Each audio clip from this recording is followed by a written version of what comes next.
Hey there and welcome back. Or if you're new to the channel, thanks for checking it out. I was recently asked if I would donate something to a charity auction down in Baltimore. I've been wanting to make an end grain American flag cutting board, so that's what I set out doing in this video. What I actually made is something entirely different, but I think it's pretty cool nonetheless. Anyway, let's get into it.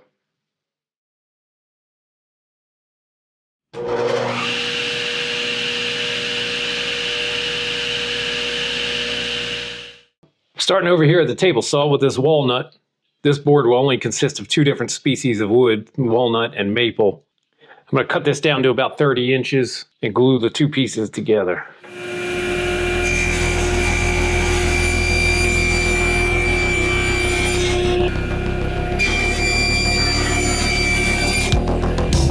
Okay, so now we're over here at the planer. The overall flatness of the boards doesn't really matter at this point. They're going to end up being on their end anyway, so you sit on a throne of lies. Just going to do a surface planing, a skip planing.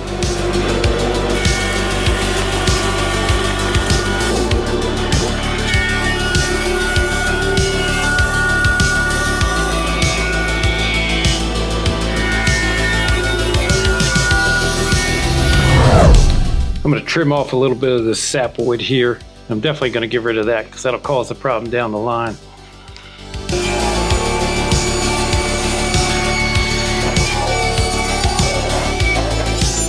This little pit here keeps going and going. I'll have to cross that road when I come to it. Cross that road when I come to it? Oh, idiot. Cross that bridge when I come to it? I'll fix that when it becomes a problem. How's that?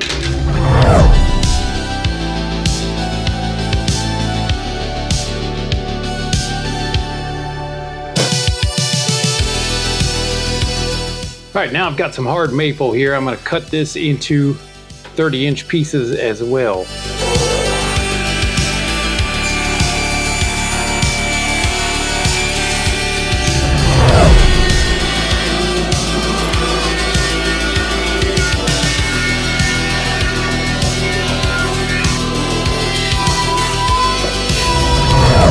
Now the walnut I have is 6/4. Whereas this maple is only 4/4. So I'm gonna cut this into strips that are 1 1/4 inch wide, turn them on their end before I glue them together.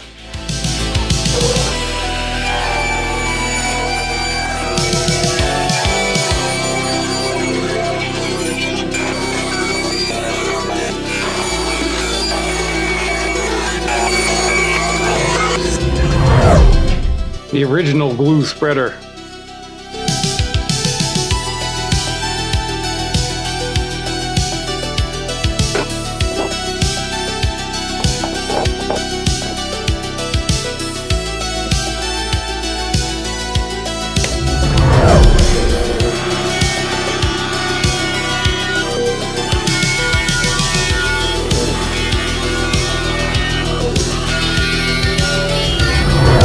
All right, now I'm going to start cutting this into the strips I need. Each strip is going to be 15/16 of an inch wide.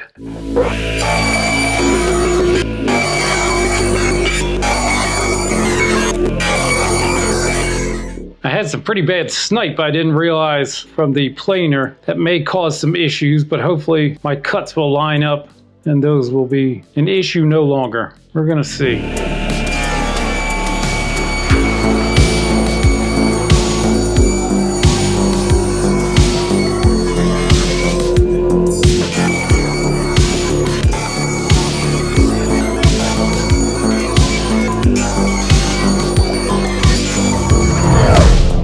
I'm a bit disappointed. I had intended to make this an end grain cutting board, but I really just don't have enough wood. I don't have enough walnut. So instead, I'm still going to make this. It'll just be a face and edge grain board.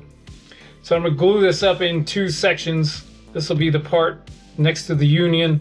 This will be the bottom. Go ahead and get this glued up now.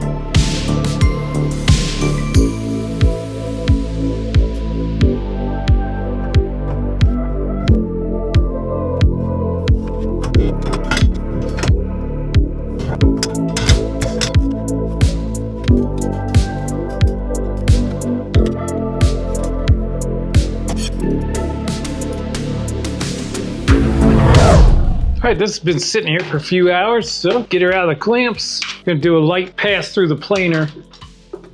Then we'll start cutting it to size.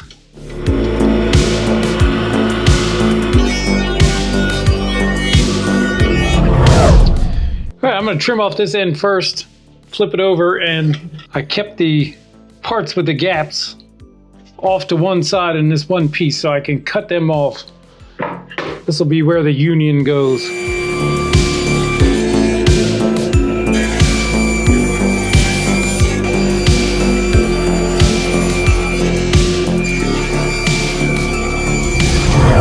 At this point, I'm going to start working on the union. Got this big old hunk of walnut here, so I'm going to cut it to very rough size, get everything milled, and then I'll cut it to final size.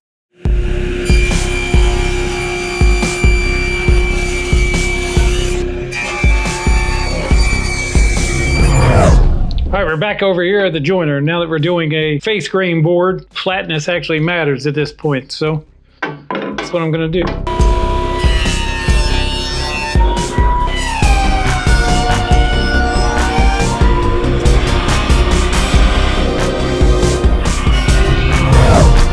I have changed this design all up since I started. Instead of doing the normal union with the stars, I'm actually going to put a Ravens logo inlaid in here. Let's go ahead and get that going. This is going to take a long time.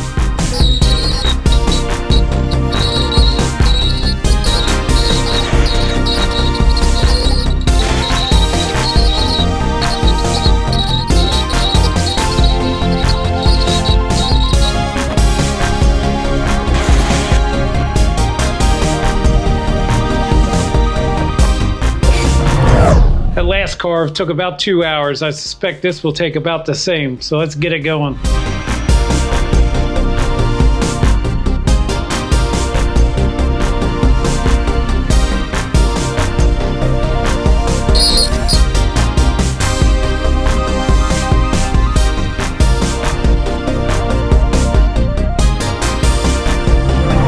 Well, after all that, the inlay does not fit as it should. I have no reason or explanation why, so I'm going to try and force it in there. I'm going to hammer it in with a mallet, just exert as much clamping force as I can. We'll see what happens. I have a feeling I'm going to be remaking this part, which sucks. That was about 4 hours of machining.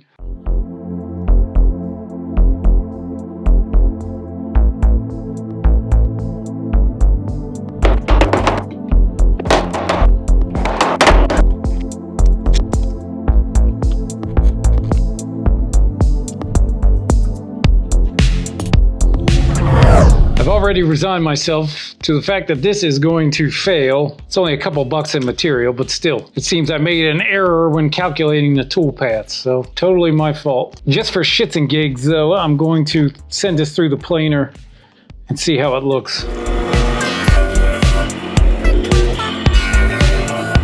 Eventually. These two look pretty much identical. This inlay is a whole lot deeper, though. That way, if someone's actually cutting on this section, it'll be fine. Anyway, I'm gonna drill some dowels in this and glue it together. Since this is end grain to end grain, it's really gonna need those dowels.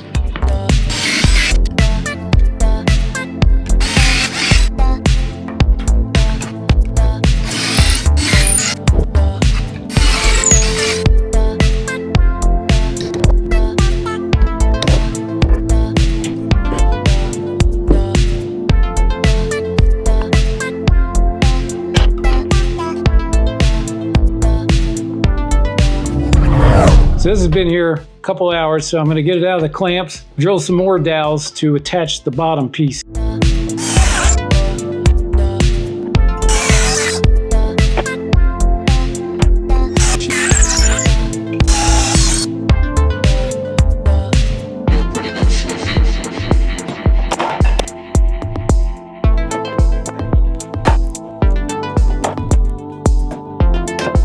Tomorrow. The glue's had about 24 hours to cure, so at this point I'm gonna get it out of the clamps, square everything up.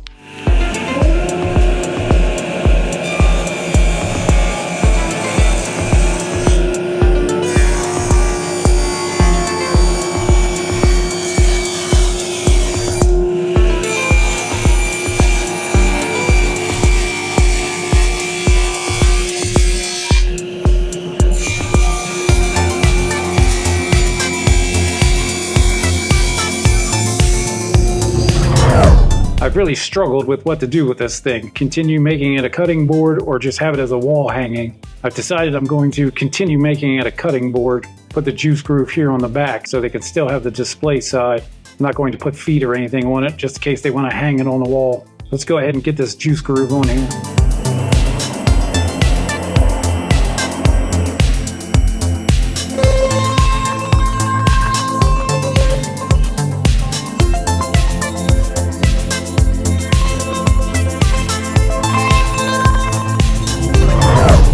All right, at this point, I'm gonna get to sanding. We'll start with 80 grit, probably go up to 320. I've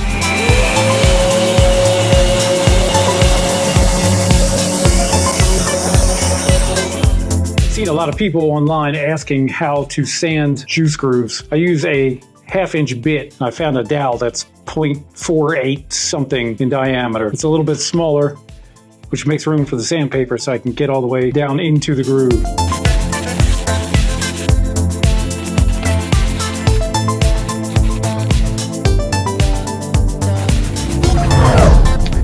I just finished sanding to 220. Now I'm going to water pop. I'm sure the majority of you watching know this already, but the water raises the grain, raises the little fibers in the wood. They'll then get sanded off smooth. And what this does is cut down on the amount of roughness that will occur next time it gets wet, when it's washed or when it's just handled with wet hands. Trying to keep it smooth.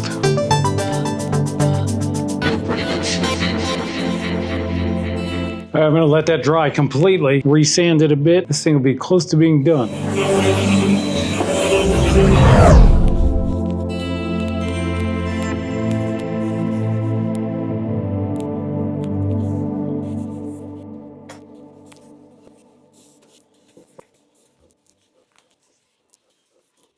All right, now I'm going to let that sit for a while and get started on the stand. This thing's pretty much done. All right, now I'm going to make the stand for the cutting board. Got some cherry here. Already did a test hole for the dowel just to make sure that would fit. Let's get this going.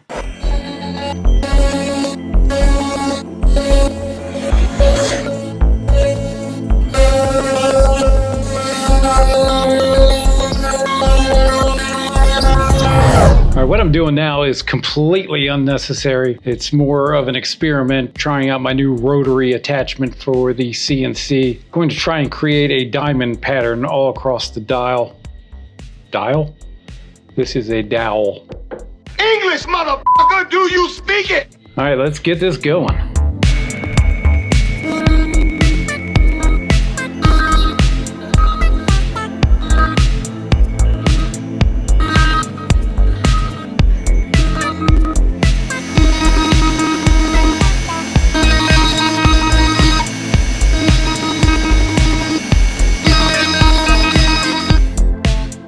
I'm going to apply some finish to these, hopefully lube them up a bit. Look, there's no way for me to apply finish to this that's going to, well, it's going to look weird, but I've got to do it. So